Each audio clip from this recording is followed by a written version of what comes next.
उनसे पूछता हूं, बेटा आपको मालूम है 1990 के अंदर कश्मीर में क्या हुआ था? उसको नहीं मालूम बेटी को। हैरानी की बात यह होती है कि जिन परिवारों को 90 में छोड़ करके आना पड़ा था, उनके बच्चों को भी उनको नहीं मालूम कि 90 में हमारे साथ कश्मीर में क्या हुआ था। ये तो भला वो फिल्मकार का जिसने फिल्म बना दी। बंधुओं, आने वाला समय चुनौतियों का समय है। 75 साल आजादी के हो चुके हैं। 75 साल की आजादी में हमने बड़ी मेहनत से आजादी पाली थी, अमृतसर की बड़ी कुर्बानियां थी, सब कुछ हमारे सामने। लेकिन क्या आगे भी आजाद रहने के लिए हमने तैयारी कर ली है या नहीं? अगर हमने तैयारी नहीं करी, समझ लेना कि आप अगली किसी ना किसी इसी तरह के पार्टीशन के लिए। आज मैं सुबह अभी दोपहर को पार्टीशन म्यूजियम देख के आया हूं, जो आपके अमृतसर में नया बना है। मैंने वहां यह नोट लिखा है कि अगर इस पार्टीशन म्यूजियम को देखने के बाद भी हम सजग नहीं होते तो समझ लेना कि हम अगले पार्टीशन के लिए तैयार हो रहे हैं। पार्टीशन विचारों से होगा। विचार बदले जा रहे हैं तेजी से आपकी आने वाली पीढ़ी के। आपके आने वाली पीढ़ी को यह बताने से बचा जा रहा है कि तुम्हारे साथ क्या हुआ था। दुख होता है, हमारा बच्चा सेंटा क्लॉज को जानता है, ये नहीं जानता गुरुओं के 2 बच्चों के साथ क्या हुआ था, नहीं जानता। अभी बाबूजी ने मेरे को एक पुस्तक दी, मैं इन बच्चों से किसी से भी पूछ लूं, ये बेटा क्या नाम है बेटा आपका? है अनुराग बेटा यहां पर बैठा है। मैं गारंटी देकर कहता हूं, हो सकता है मैं चाहता हूं मेरी गारंटी फेल हो जाए। बेटे वीर हकीकत राय को जानते हो क्या? देखो, मैं गलत नहीं कह रहा था आपसे।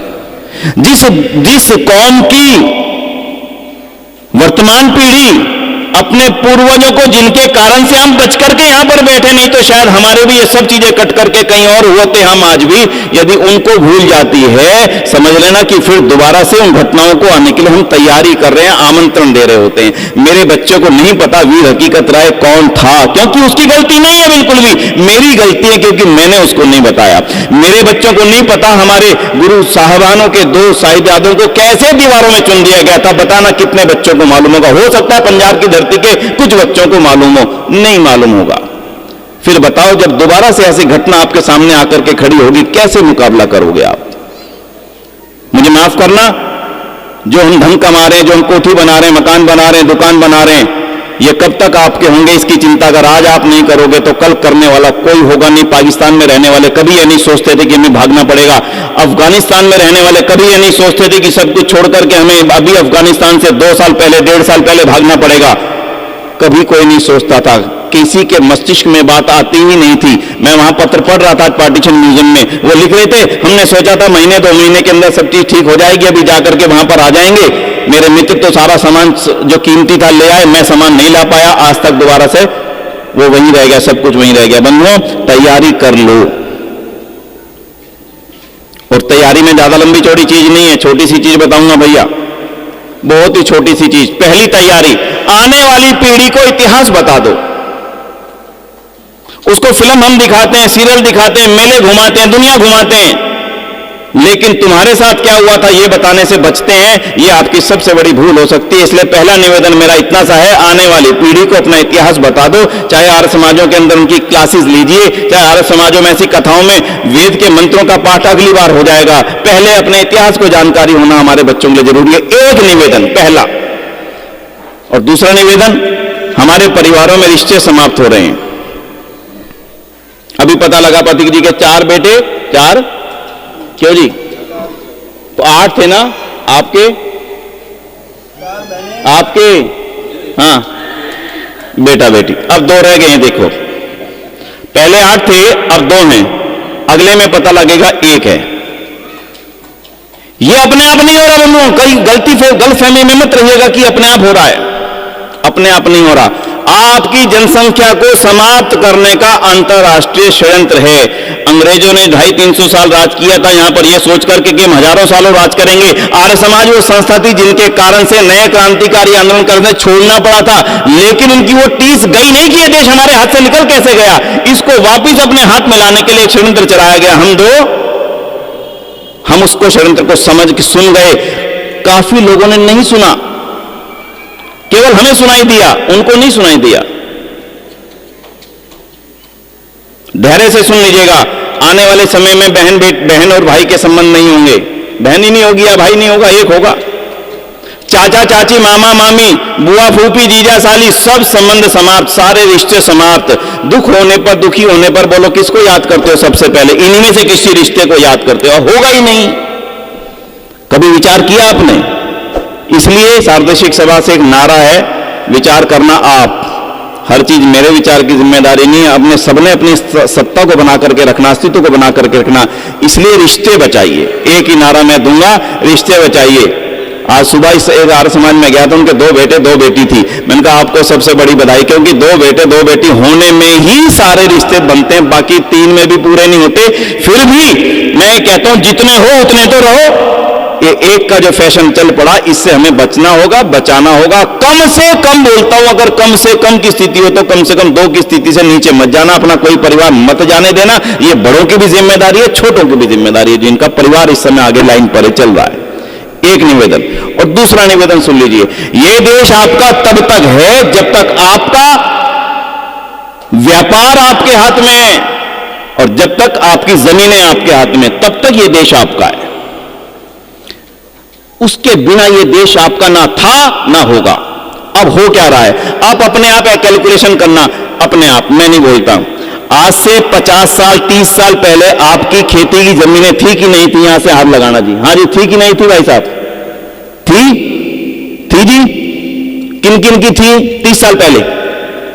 खेती की जमीनें किन किन की थी? किन के पास थी? 10 बीघे, 20 बीघे, 25 बीघे, कुछ तो थी हैं? सारे परिवार है, फिर भी गांव में आपकी जमीनें थी। आज किन की है? नहीं है। जिनकी शहरों में, उनकी गांव में जमीनें थी, आज नहीं है। जमीनें किन्होंने ले ली आपकी? विवेक जी नहीं बताएंगे। विवेक जी किसने ली जमीनें? हैं? सुनिए, जिनके 2 हैं उन्होंने जमीनें बेची, जिनके 5 हैं उन्होंने जमीनें खरीदी।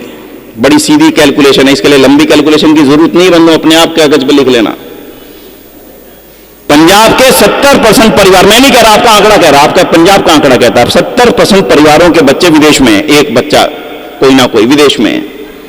जब बच्चा विदेश में जाएगा, मां बाप बूढ़े होंगे, वो कहां जाएंगे? बोलो कहां जाएंगे भाई साहब? पीछे जाना पड़ेगा, मजबूरी है। बच्चों की भी जरूरत है, वो आपका सम्मान करना चाहते हैं, आपको सम्मान देना चाहते हो, यहां नहीं आ सकते, आपको वहां बुलाएंगे। आपकी कोठी किसके हाथ में जाएगी? बोलो ईमानदारी से सोच के बोलो, किसके हाथ में जाएगी? जिसके 5 होंगे उसके हाथ में जाएगी। उसकी जरूरत है, आपकी जरूरत खत्म हो चुकी है। आपका व्यापार किसके हाथ में जाएगा? सोच लेना। आपकी जमीनें किसके हाथ में जाएंगी? सोच लेना। हर बैठा, जहां पे व्यक्ति बैठा, हर व्यक्ति आराम से धैर्य से सोच लेना।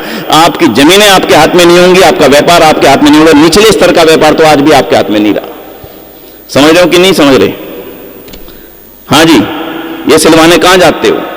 ये कटवाने कहां जाते हो? अपने आप सोचना। आपके हाथ में नहीं है। सब्जी खरीदने कहां जाते हो? आपके हाथ में नहीं है। सब व्यापारी वर्ग यहां पर बैठा, धैर्य से सोच लेना। आपकी गलियों में, बाजारों में काम करने वाला कौन आज आ चुका है? आपका व्यापार, आपका परिवार, आपकी जमीन अगर आपकी नहीं है, देर सवेर ये देश भी आपका नहीं रहेगा। अगर इस चिंता को आज आपने नहीं सोचा, इस चिंता को आज आपने अपना एजेंडा नहीं बनाया, आने वाले समय में आप एजेंडा बनाने लायक रह भी जाएंगे कि नहीं, ये भी आपके लिए बहुत बड़ा चिंतन का विषय होगा। मैं इससे ज्यादा नहीं कहना चाहता। आप सब प्रबुद्ध लोग हैं। आर्य समाज अमृतसर से जुड़े जितने महानुभाव यहां पर हैं, बहुत ही चिंतन करने वाले, चिंता करने वाले लोगों में से एक है। अमृतसर एक शहर ऐसे लोगों का माना जाता है जो हर दृष्टि से जागरूक परिवारों के लोग हैं। इसलिए इस चीज की चिंता और चिंतन करने के लिए अलग से कभी बैठना, विचार करना कि हम एक पार्टीशन सह चुके, अगले पार्टीशन की हम बिल्कुल भी कल्पना करना भी नहीं चाहते। इस विचार को लेकर के आज प्रतीक जी हम समन करें, वो भी सियालकोट के थे, आना पड़ा था यहाँ पे। उन परिस्थितियों की आज मैं चर्चा नहीं करता हूं। अपने बच्चों को आर्य समाज के साथ किसी ना किसी रूप में जोड़े रखें, ये हम सबकी जरूरत है, हमारे बच्चों की जरूरत है। तो एक गीत की पंक्ति गा के अपनी बात को यहाँ पे विराम दूंगा।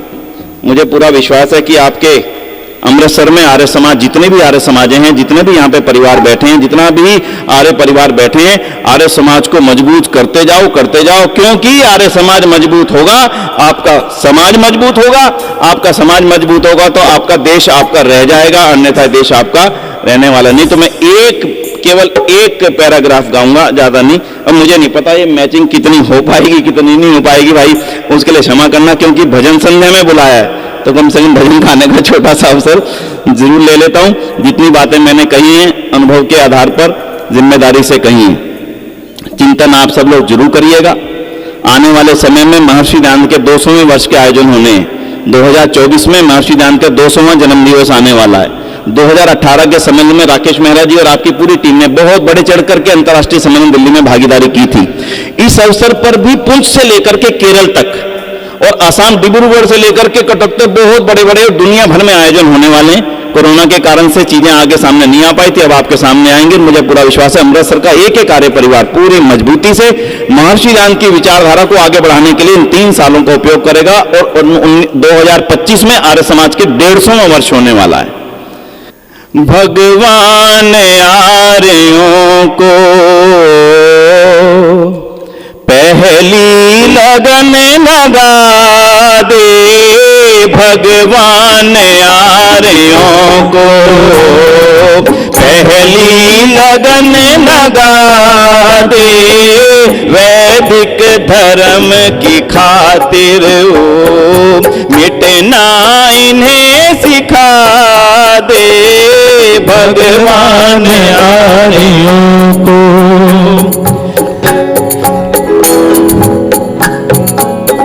फिर राम कृष्ण निकले घर घर गली गली से, फिर राम कृष्ण निकले घर घर गली गली से, अर्जुन व कर्ण जैसे योद्धा रणस्थली से, अरुण विश्व जैसे योद्धा परस्परी से, भीष्म से ब्रह्मचारी और भीम महाबली से, गौतम कणाद जैमिनी ऋषिवर पतंजलि से, फिर से कोई दयानंद हो,